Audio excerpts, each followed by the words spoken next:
Bon, donc je vais supprimer ce que j'ai créé ici.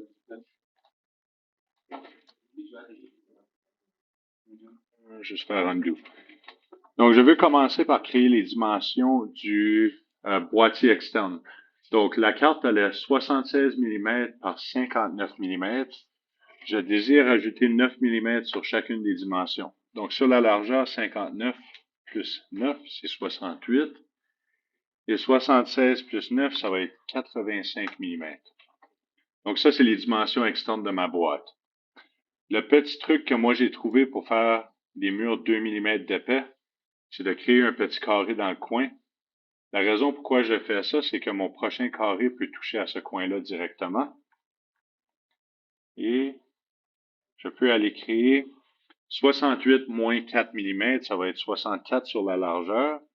Et j'ai 85, encore moins 4 mm, c'est 81. La raison que j'ai 4 mm, c'est que chacun des murs sont 2 mm d'épais. Donc, j'additionne les deux ensemble. Comme on peut voir ici, ça fait une deuxième bordure qui est 2 mm ici, 2 mm là, 2 mm ici et aussi là. Là, j'ai un petit problème. Je dois aller effacer ce carré-là. Je ne veux pas sélectionner la grande ligne. On peut voir quand ma souris est dessus, c'est juste la petite ligne bleue qui est sélectionnée. Je peux la supprimer et celle-là aussi. Donc ça, c'est les dimensions finales, internes et externes du boîtier. Là, si je veux faire le extrude pour le tourner en 3 dimensions, je vais dans la section solide ici et puis je vais choisir la fonction extrude. Je sélectionne ça.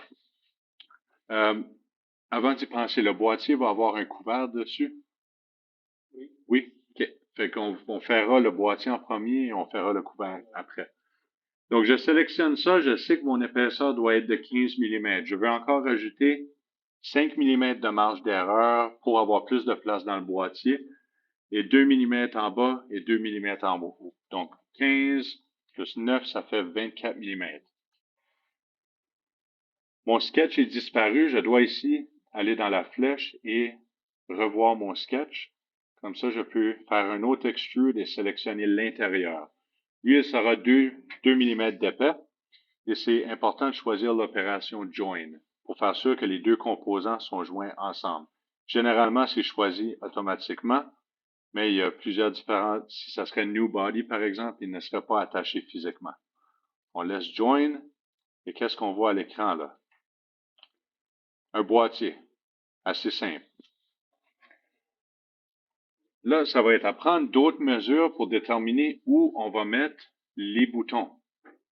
Je vais créer un autre sketch sur la surface où les boutons seront. Je vais centrer et zoomer un tout petit peu. Donc, sur cette surface-là, je vais dessiner au tableau le panneau. Ça va être la surface du boîtier. Les dimensions qui vont être le plus importantes, ça va être entre le barrel jack et puis le port USB. Parce qu'on s'est laissé une marge d'erreur, on pourra tasser la plaquette à l'intérieur du boîtier si nécessaire. Donc, du côté du boîtier jusqu'au côté du barrel jack, je vais utiliser la fonction de profondeur sur mon vernier. Et ça me donne 3,75 mm. Ici, de là à là, c'est 3,75 mm. Donc ça, je vais ajouter 2 mm et demi pour que ça soit centré si possible. Donc cette distance-là, plus 2,5 mm. Ça va être au moment de la conception du trou. La hauteur du trou. Mais ça, c'est juste vers le côté. Donc, je dois aussi considérer où sera mon trou,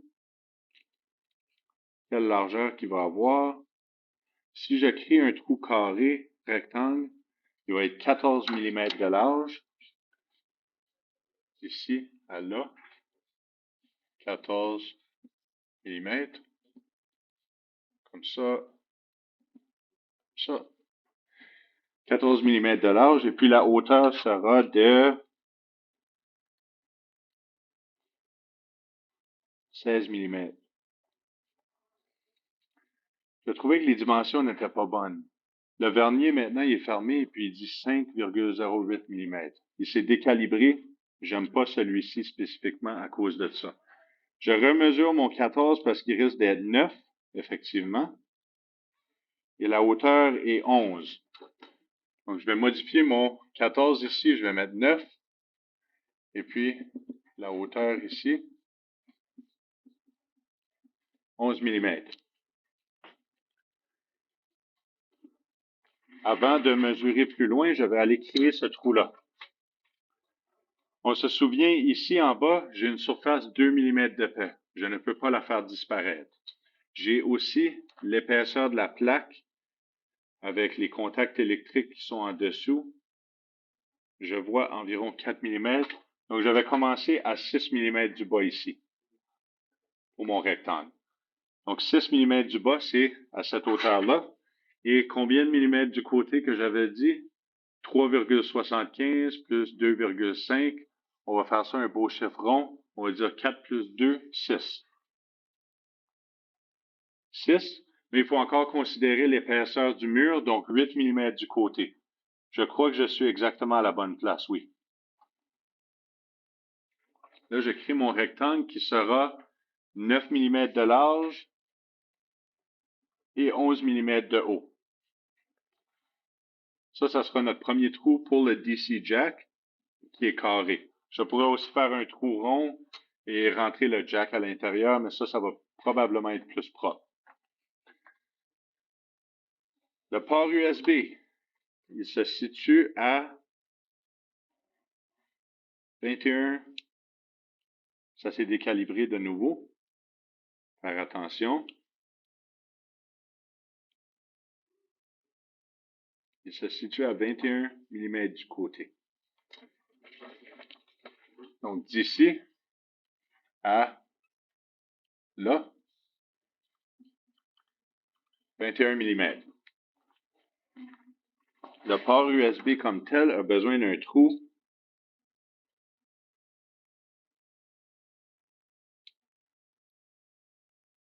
qui sera 8 mm de large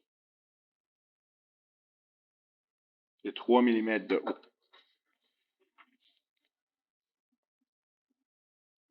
8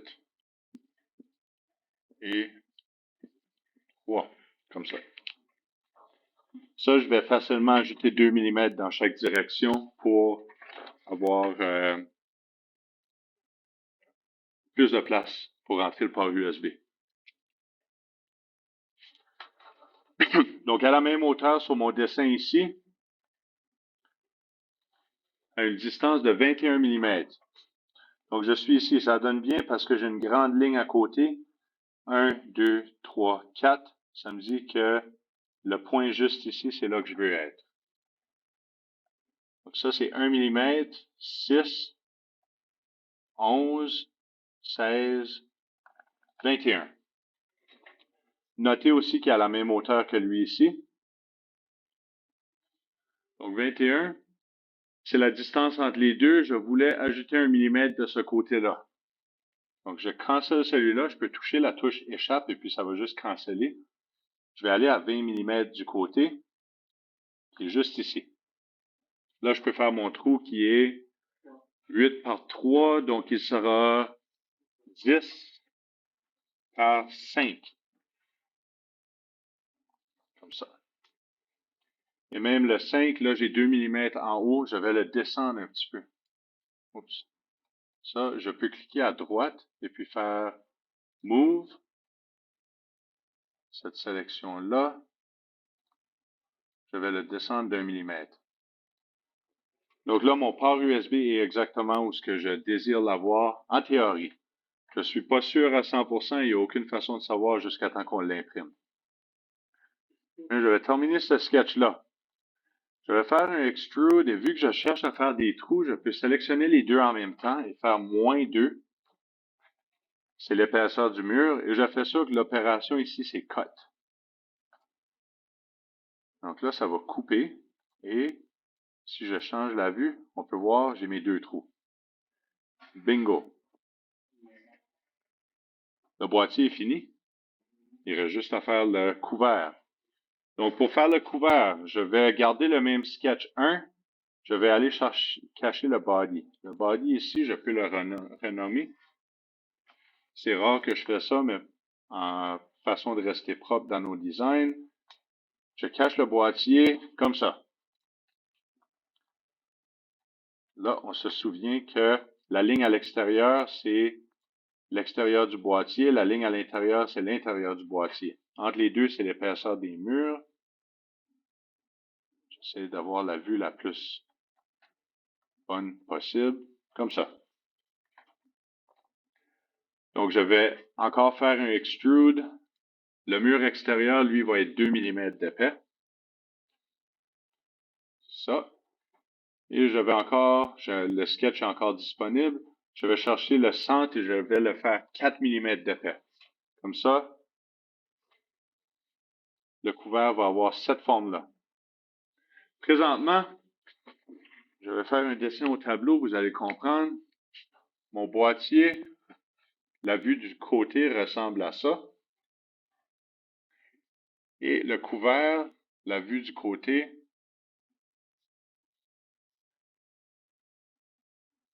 ressemble à ça.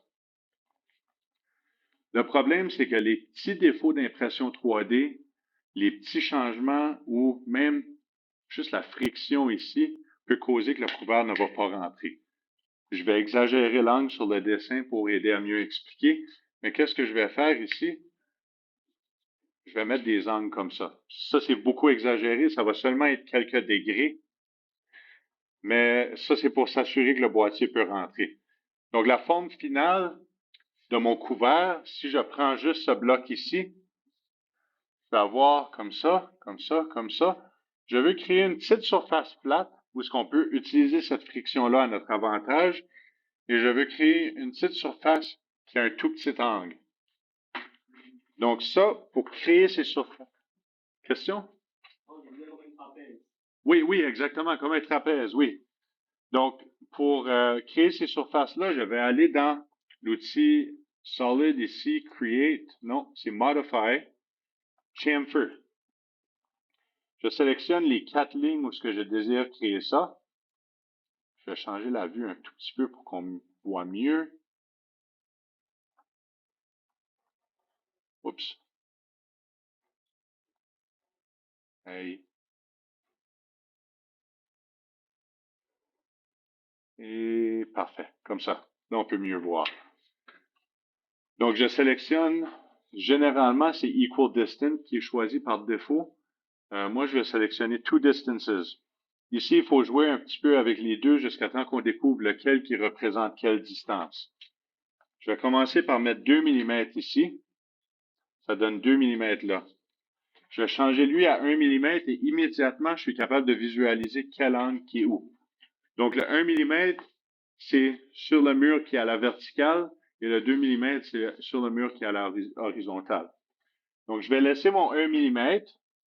Le 2 mm ici, pour créer le plus petit angle possible, je vais peut-être choisir 0,25 mm. On peut voir, c'est vraiment pas beaucoup et c'est suffisamment assez pour que la boîte réussira probablement à fitter. Encore là, je dis probablement parce qu'il n'y a rien de promis là-dedans. Ça, c'est où j'en suis rendu. Là, je vais prendre mon body 2, je vais le renommer couvert. Et puis, je vais le bouger. Donc, il est sélectionné, je clique à droite, je peux faire Move Copy. Mon boîtier est 15, 16, 17, 18, 19. Je ne sais plus quelle dimension qui est mon boîtier, mais je vais monter ça une quantité indéterminée et je vais aussi le tourner de 180 degrés. Et je vais le tasser un petit peu par ici. Donc, il est à peu près à la bonne place. Si je revois mon boîtier, je vois que je dois encore monter. Comme ça. Et là, on peut voir qu'il est à la bonne place. Le couvert fit bien sur le boîtier. Il me manque une chose. C'est le trou pour le bouton Reset. Donc là, je vais encore me baser sur le port USB, mesurer la distance entre le port USB et le centre du bouton Reset. Ça va être un estimé. L'estimé haute précision me dit que c'est 9 mm. J'ai une marge de 1 mm à côté de mon port USB, donc ça va être à 8 mm de où est ce mur-ci présentement. Donc lui, ça va être un petit peu plus un challenge. Lui, il est là. OK. Je vais aller créer un nouveau sketch sur la surface en haut du boîtier. Ici.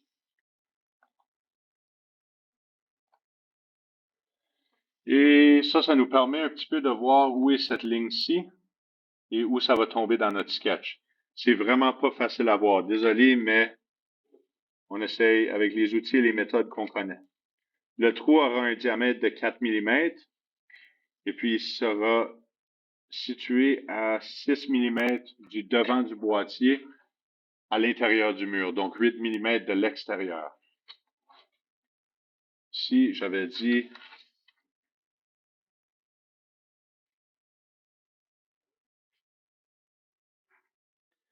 quelle distance que j'avais dit du centre du bouton?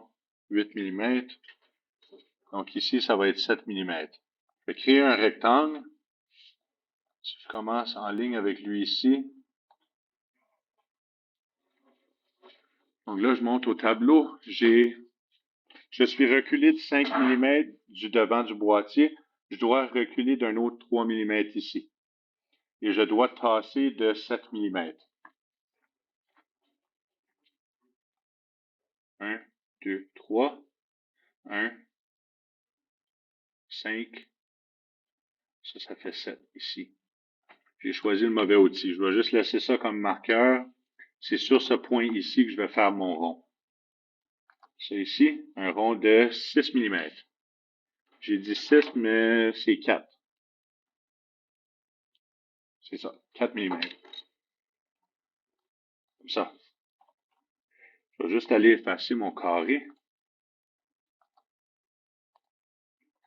Comme ça. Encore la même chose, si je vais dans Solid et je fais un Extrude négatif, dans ce cas-là, le boîtier, le couvert est 4 mm d'épais. Donc, je vais faire moins 4. Ça fait une opération cut. Et en théorie, j'ai un trou, oui. J'ai un trou, je peux voir l'intérieur du boîtier.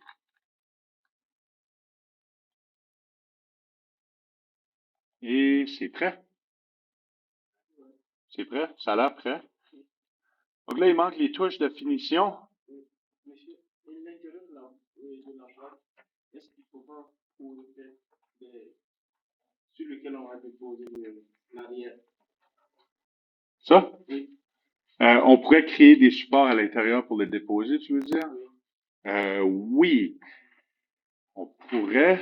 Ça va demander un petit peu de. Ça, j'ai laissé 4 mm au fond, je crois. La palette en face de l'ascenseur. Oh! Yes! Juste un instant. Si vous pensez bien entendre, parce que je me dis que si on le dépose directement, vu que l'arrière, la soudure de l'arrière là, va être directement sur la plaque, je sais pas. Si ça gâte pas, mais... Ça va pas rien briser, mais si tu préfères, on peut rouvrir le boîtier. Je vais cacher le couvert, ça rouvre le boîtier. Mais du coup, ça va changer les mesures en fait. Pas vraiment. Je vais juste aller regarder mon sketch ici. Qu'est-ce que j'avais fait? Donc ça, c'était sketch 2. Je vais tout cacher. Je vais regarder sketch 2. Et c'est lui ici. Edit sketch. Bon. Ici, je suis pour zoomer. Je suis à 6 mm du bas, donc je suis à 4 mm à l'intérieur pour cette surface-là. J'enlève l'épaisseur de la plaquette, 1,68 mm, donc je vais donner 2 mm. Je vais faire des petits supports 2 mm d'épais dans le fond de la boîte. Donc ça, si je désire les faire le plus facilement possible, il y aurait deux façons que je peux faire ça. Je vais chercher le boîtier et cacher le couvert. Donc, je pourrais modifier le sketch d'origine et puis y ajouter des sections qu'on va faire un extrude un petit peu plus élevé. Ou, méthode numéro 2, je pourrais créer un deuxième sketch sur la surface intérieure. Et c'est ça que je vais faire. Deuxième sketch sur la surface intérieure. Et puis, on va mettre 4 points aléatoires. Lui, je vais le tasser ici. Comme ça. Je vais sélectionner et puis faire clic à droite, Move Copy. Ça. Chez Glitch. OK, oui, c'est ça. Mes options sont revenues. Ici, si je fais Create a Copy, quand je le bouge, ça crée une deuxième copie. C'est OK. Et je peux même sélectionner les deux en même temps en faisant CTRL-clic. Et là, je vais faire Move Copy de nouveau et créer deux autres copies ici. Où ce qui est le devant est là. Les choses que je dois prévenir, c'est dans le coin en dessous du barrel jack. Je vais prendre lui ici et puis je vais le reculer un tout petit peu. Donc, sans rien mesurer, ça, je sais que ça va fitter. C'est pas quelque chose qui est critique et ça va très bien supporter la boîte, supporter la plaquette. Ça, je vais aller faire un extrude de 2 mm sur chacun de ces 4 ronds-là. Et je fais sûr que c'est une opération join. Comme ça. Qu'est-ce que tu en penses, Abdul? Ouais, c'est bon. C'est bon? OK. Donc ça, et quand j'ajoute le couvert, j'ai le petit trou. Donc ça, c'est une des touches finales. D'autres touches finales que moi j'aime faire, c'est ajouter ce qu'on appelle un fillet ici pour arrondir les coins. Donc moi, je vais sélectionner tous les coins du boîtier et du couvert. Donc ici, oups, j'ai un petit coin et un grand coin. Je vais tout sélectionner ça. Ça ici, ça là. Oups, ça c'est pas le bon. Lui en arrière complètement. Je vais aller en arrière pour faire sûr que je sélectionne le bon. Ça, la raison pourquoi je tourne comme ça, c'est vraiment pour ajuster l'angle exact. Je sélectionne lui d'en arrière et les deux autres côtés ici et là. Donc là, j'ai 16 surfaces. C'est exactement ce que je devrais avoir. Je le sais parce que j'ai fait un boîtier similaire à matin et c'était 16 surfaces pour le fillet. Donc là, 1 mm, ça arrondit un tout petit peu les coins. On pourrait exagérer et y aller à 2 mm. Mais là, ça va briser quelque chose. Oh, 1200 mm. C'est pas bon. 2 mm, c'est trop. On va juste faire 1 mm. C'est bon. Comme ça. OK. La boîte a les coins arrondis. C'est moins coupant. C'est plus esthétique. Esthétique. En anglais, c'est avec un A. C'est aesthetic. C'est pour ça que j'ai fait l'erreur. Donc, c'est plus esthétique. C'est plus beau. Abdul a demandé une demande spéciale. Il veut avoir un logo ou avoir quelque chose sur la surface qui indique c'est où qui est le lecteur RFID. Donc, pour être créatif, je vais prendre le sketch que j'ai utilisé pour faire le trou. Je crois que c'est lui ici. Et je vais éditer ce sketch-là. Donc là, j'ai la même surface et je veux créer... comment qu'on va faire ça? Je vais essayer de recréer le logo qui est sur la plaquette RFID. Bonne chance. Donc, le logo, de quoi est-ce qu'il ressemble? Ça, c'est j'ouvre. Ça, le logo ressemble à ça. Je vais essayer de recréer ce logo-là. Et pour ceux qui ont manqué les explications, ils sont tous au tableau ici. Vu que j'enregistre. Ça, c'est la forme de la carte. Les dimensions de la carte. Le DC jack, le USB, le bouton. Le DC jack est dans cette direction-là. Le USB est dans cette direction-là. Le bouton, on doit le peser d'en haut comme ça. Ça, c'est la surface d'en avant. DC jack, ses dimensions. la distance du côté, la distance entre le DC jack et le port USB. Et ça, c'est l'explication de l'interférence dans notre couvert et la forme qu'on cherche dans notre couvert avec le petit chamfer de 1 mm sur cette longueur-là et 0,25 mm sur cette largeur-là. Bon, on retourne à l'outil de dessin.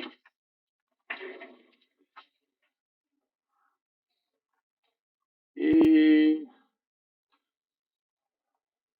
la créativité. Comment on va faire ça, Abdul? Je dois choisir le point central pour commencer. Ça, c'est quelle largeur que c'était? Dans mon sketch ici, ça va me dire. Edit sketch. Donc, c'est 85 par 68.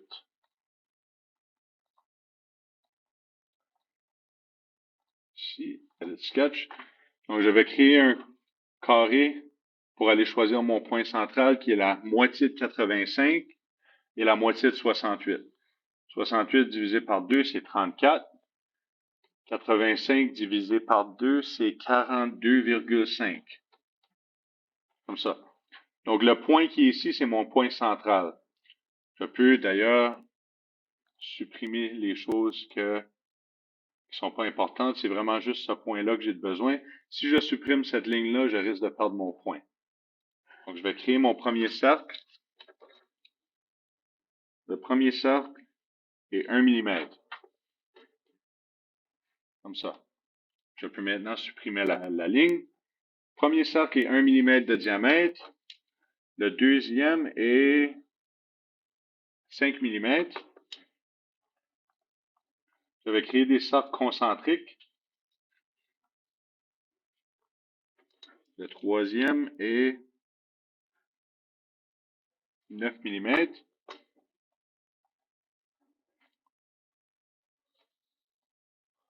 1, 3, 5, 1, 5, 9. 1, 5, 9, ça veut dire que le prochain va être 13. C'est bien ça.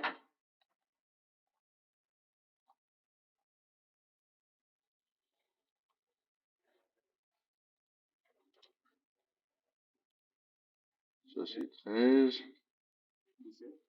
17.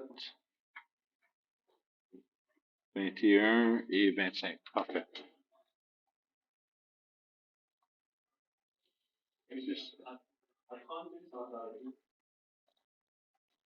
21 et 25. Bon, ça c'est toutes mes... Bon, là, je vais aller effacer toutes les lignes de distance parce que c'est vraiment, vraiment beaucoup. Oui? 30 minutes? OK. Donc, si ça coupe, je vais lancer un deuxième enregistrement.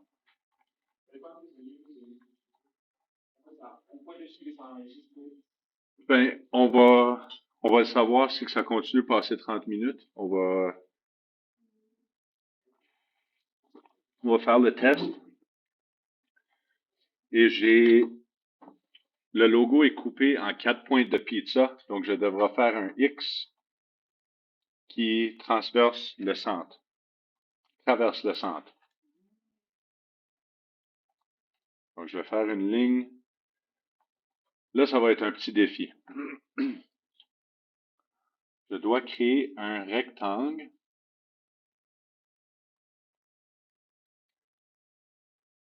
sur cette plane-là et celle-ci.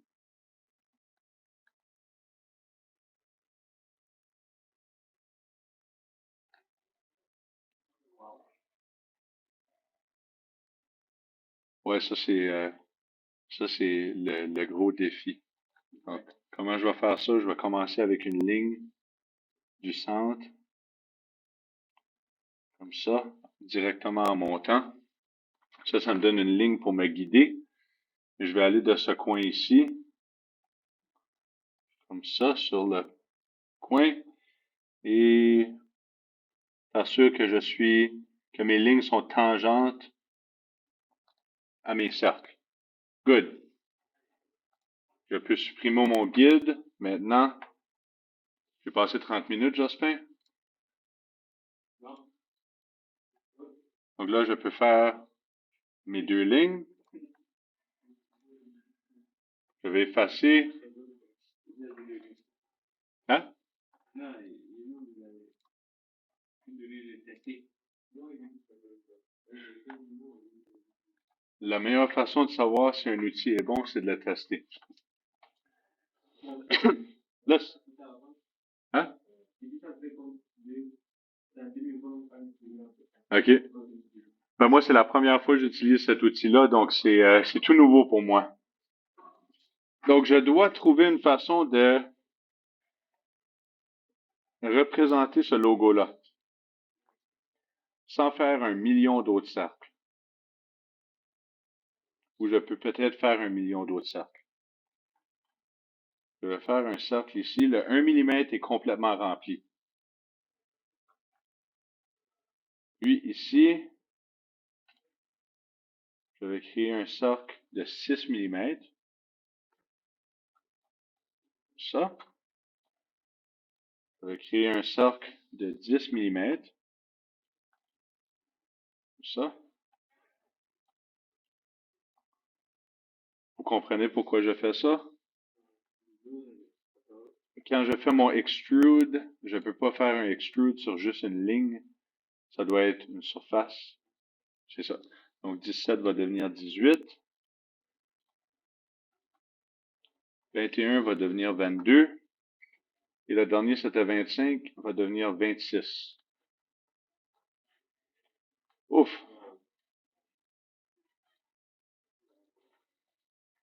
C'est ingénieux, monsieur. Je vous ai dit, je ne serais pas capable de faire ça. Donc là, c'est juste aller choisir Solid Extrude. Et puis, on choisit. Voulez-vous le logo comme ça ou comme ça sur la boîte? Ça, c'est sur la surface extérieure, mais je veux dire, est-ce que vous voulez les ronds comme ça ou les voulez comme ça sur les côtés? Un groupe de deux opposés, c'est ça. 2 pointes de pizza.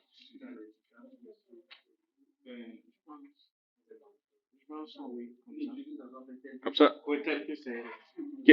Fait qu'on va choisir comme ça. Donc, je vais choisir ces 2 pointes-là. Non. Oui. OK. Fait qu'on va matcher ce qui est sur la carte. OK. Donc, si je retourne à la caméra, on a choisi qu'on va mettre le logo dans cette direction-là parce qu'on a l'option de le mettre dans cette direction-là aussi. Mais sur le boîtier, ça va figurer dans la même direction que la carte. Je vais ici et je vais choisir tous les petits segments. Et c'est là que la magie va se passer, Abdul. Le rond dans le milieu, il est complet. Et là, je vais choisir les autres petits segments. Wow. Il est pas pire. Donc, je peux le faire rentrer à l'intérieur ou sortir à l'extérieur. Généralement, pour avoir une meilleure qualité d'impression dans ce type d'affaires-là, on va le rentrer. Donc, on va faire une opération cut. Mon couvert est 4 mm d'épais, donc je peux faire -2. Opération cut, ça va créer les trous vides. Maintenant, si je cache ça, ça c'est beau. Eh oui. OK, là, je suis vraiment fier de ça. Donc, si on compare l'image et le dessin. Ça, c'est beau. Good. On est prêt à le lancer dans l'imprimante. Vérification finale, les trous sont tous là. Je crois que le trou carré pour le barrel jack rectangle ici, on peut le garder. Le trou ici pour le micro USB, je pourrais peut-être arrondir un tout petit peu les coins. Parce qu'on a beaucoup de place, on a 1 mm partout. Donc je vais faire un fillet interne. Ici, ici et là. Je vais faire 1 mm, comme ça, bingo. Ça, c'est tout beau. Parfait. Avec ça, je ferai 3D print. Maintenant, je dois sélectionner un à la fois. 3D print ici, je sélectionne le couvert. Moi, je vais laisser mes options comme question. On veut le sortir en STL, millimètres. Ici, on choisit préparation export. On pourrait l'envoyer directement dans une application d'impression aussi, mais je préfère l'exporter. Donc, je vais aller choisir, ça c'était exemple en salle de classe, le Sensor Simulator. Je vais créer un nouveau boîtier ici, je vais l'appeler Wemos D1 plus RFID. Là-dedans, le couvert, sauvegarde, File, 3D Print. Je choisis le boîtier cette fois-ci. On peut voir que le couvert n'est pas sélectionné. Je vais faire la même chose. Et le boîtier, il est déjà nommé et puis on le sauve encore à la même place, comme ça. Donc,